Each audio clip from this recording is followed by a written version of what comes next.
নমস্কার বন্ধুরা, কৃষ্ণা রান্নাঘরে সবাইকে স্বাগত। আশা করি সকলে ভালো আছেন। আজকের রেসিপি আমের ফিরনি। তাহলে দেরি না করে ঝটপট শুরু করি। এখানে আমি একটা পাকা আম নিয়ে নিয়েছি। এবার এটাকে ভালো করে খোসা ছিলে চটকে নিব, দিয়ে আটিটা ফেলে দেব।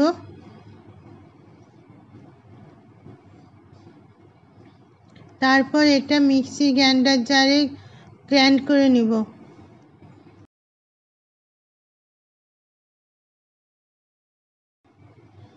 আমটা পেস্ট করা হয়ে গেছে। এবার আমি হাফ কাপ আতপ চাল ধুয়ে নিয়ে নিলাম। আপনারা চাইলে বাসমতি রাইসও নিতে পারেন।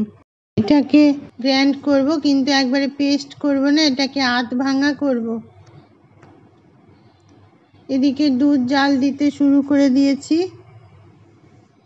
দুধটা ফুটে গেছে। এবার আমি চালগুলো দিয়ে দিলাম আর আঁচটাকে মিডিয়াম রাখবো। এবার এর মধ্যে এলাচের গুঁড়া দিয়ে দিলাম, দিয়ে এটাকে নেড়ে দেব।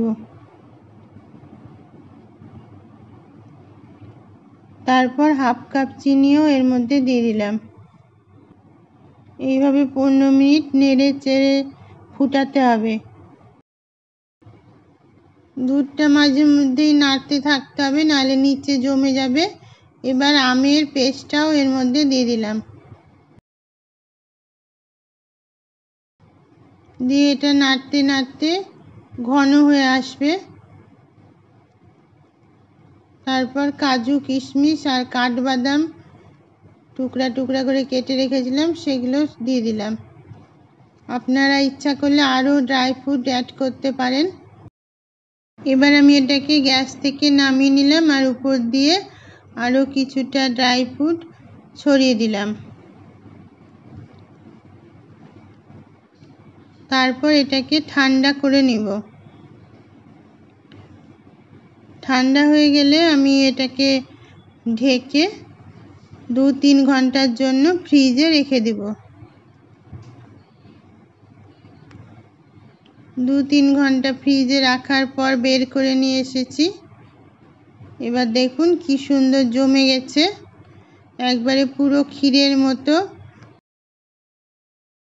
ঠান্ডা হওয়ার জন্য এটা আইসক্রিমের স্বাদও মিটাবে। তাহলে বন্ধুরা, এই খুব সুন্দর রেসিপি আপনারা ঝটপট বাড়িতে ট্রাই করে ফেলুন। এটা খেতে খুবই সুস্বাদু হয়। আর আমার রেসিপিগুলো যদি ভালো লাগে অবশ্যই আমাকে সাবস্ক্রাইব করে পাশের বেল আইকনটাকে প্রেস করে দিবেন, তাহলে নিত্য নতুন রান্নার আপডেটগুলো পেয়ে যাবেন। আর লাইক করবেন, কমেন্ট করবেন, শেয়ার করবেন। তাহলে সুস্থ থাকুন, ভালো থাকুন। আবার দেখা হবে নতুন রেসিপির সঙ্গে। নমস্কার।